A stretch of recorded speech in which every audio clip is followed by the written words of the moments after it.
Subscribe and click the bell icon for the latest updates and notifications from the Indian Express.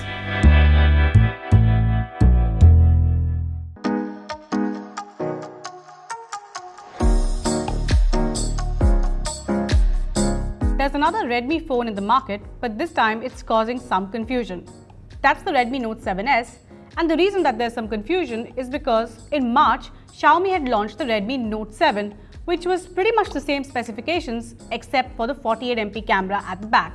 So how does the Redmi Note 7S really perform? Let's find out in our review. The Redmi Note 7S in terms of design is very similar to the Redmi Note 7 and the Redmi Note 7 Pro. The glass body does make it look very attractive. However, it is prone to smudges and gets really dirty very fast. You're also worried about the camera bump at the back because it's quite prominent. I would say that a strong case is a must with this phone. The display on this phone is 6.3 inches and it continues with the Full HD Plus resolution. Overall, the display quality is adequate and it works fine even when you're using it late at night, say in the dark. However, I would say that the phone is a bit too reflective when you're using it in bright sunlight because you really need to crank up that brightness in order for the text to be legible. Yes, this phone also continues with the Qualcomm Snapdragon 660 processor and we have the 4GB RAM variant for review. Now, if you're concerned about basic tasks like say WhatsApp or your phone calls or watching videos or consuming content on the go, the phone works fine. In fact, the reasonable standard that we've come to expect from the Redmi Note series is maintained here. Now, when it came to gaming and running say high-end graphics games like Asphalt 9, I did notice that the content appeared to be a bit pixelated, which is something that I've not really seen on Xiaomi phones. There was no lag as such and the game worked smoothly, but the graphics just weren't as smooth. On the audio quality side, yes, the speakers are loud, but there's something very jarring about the experience. Perhaps Xiaomi can fix it with a software update because the speakers really felt out of tune.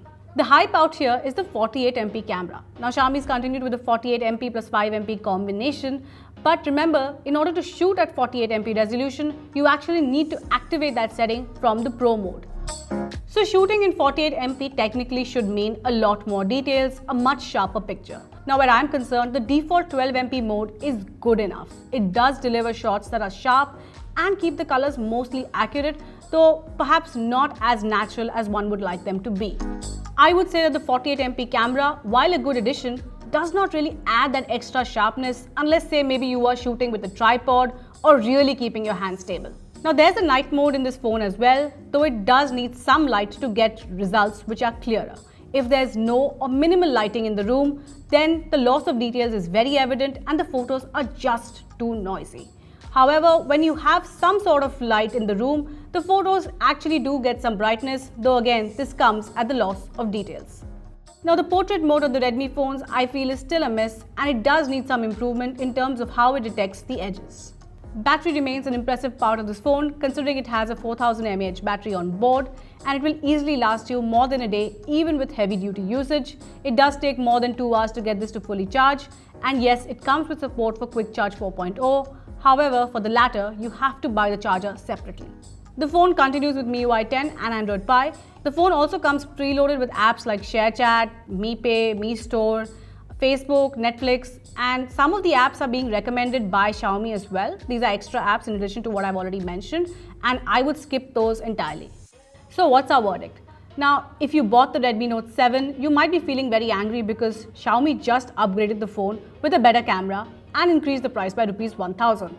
Now, we didn't really review the Redmi Note 7, but we had tested out the Redmi Note 7 Pro, and even there we felt that the 48MP camera hype needed some tempering. Yes, overall the Redmi Note 7S gives very little cause for complaints and has solid performance and a good camera to back it up.